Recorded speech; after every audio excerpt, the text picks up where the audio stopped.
Hello bachcho, let's read this question. The question says if A nucleus, B plastid, C mitochondria, D vacuole, then arrange the given structure on the basis of their size. जितने भी structure दिए हुए हैं उनको उनके size के हिसाब से अरेंज करना है.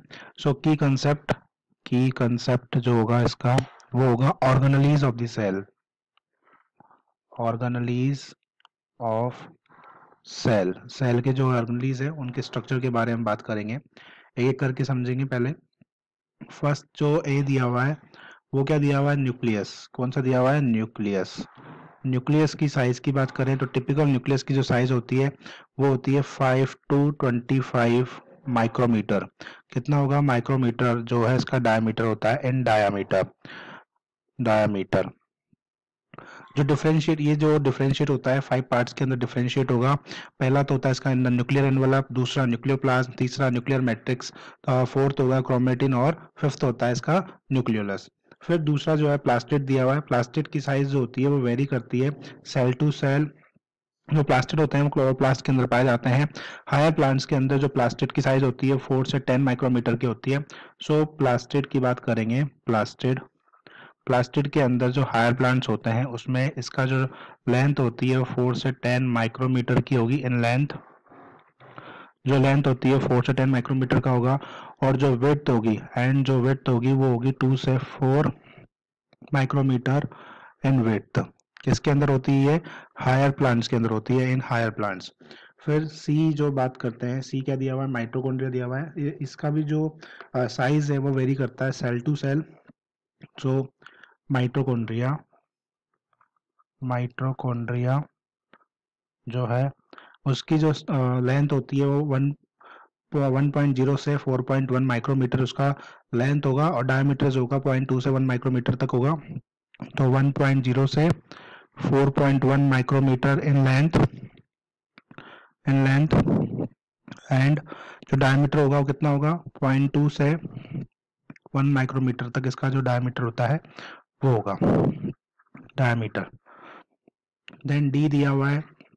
डी क्या दिया हुआ है? वैक्यूल दिया हुआ है.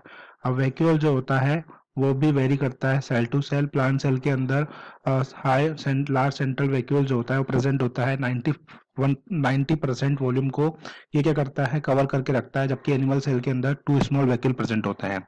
इन plant cell large central vacuole. Plant cell के अंदर क्या होता है? लार्ज सेंट्रल वैक्यूल प्रेजेंट होता है. और जबकि लार्ज सेंट्रल वैक्यूल प्रेजेंट होगा, जबकि जो एनिमल सेल होती है उसके अंदर 2 स्मॉल वैक्यूल प्रेजेंट होता है. Large central vacuole present while in animal cell. जबकि animal cell 2 small vacuole are present. So उसने स्ट्रक्चर के बेसिस पे पूछा हुआ है.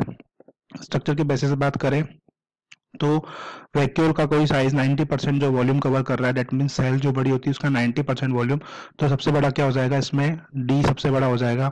फिर उसके बाद न्यूक्लियस का साइज कितना है? 5 से 25 माइक्रोमीटर. तो न्यूक्लियस क्या हो जाएगा? ए. इसका ऑप्शन है ए. फिर देन प्लास्टिड का साइज कितना है? 4 से 10 माइक्रोमीटर का. तो इसका जो होगा बी. और देन आफ्टर आएगा इसका अंदर माइटोकॉन्ड्रिया आएगा सी. सो ऑप्शन क्या क्या है? फर्स्ट ऑप्शन दिया हुआ है A B C D. Second दिया हुआ है D B A C. Third दिया हुआ है डी ए बी सी. और डी दिया हुआ है डी बी ए सी. सो इसके अंदर जो आंसर आएगा वो आएगा third option D A B C. So the final answer is ये क्या है? Final answer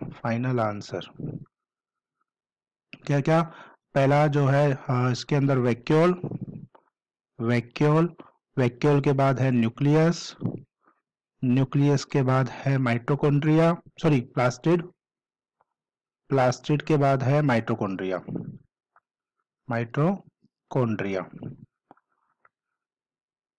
so final answer क्या हो जाएगा? सी हो जाएगा. I hope you understand this question very well. Best of luck. Thank you.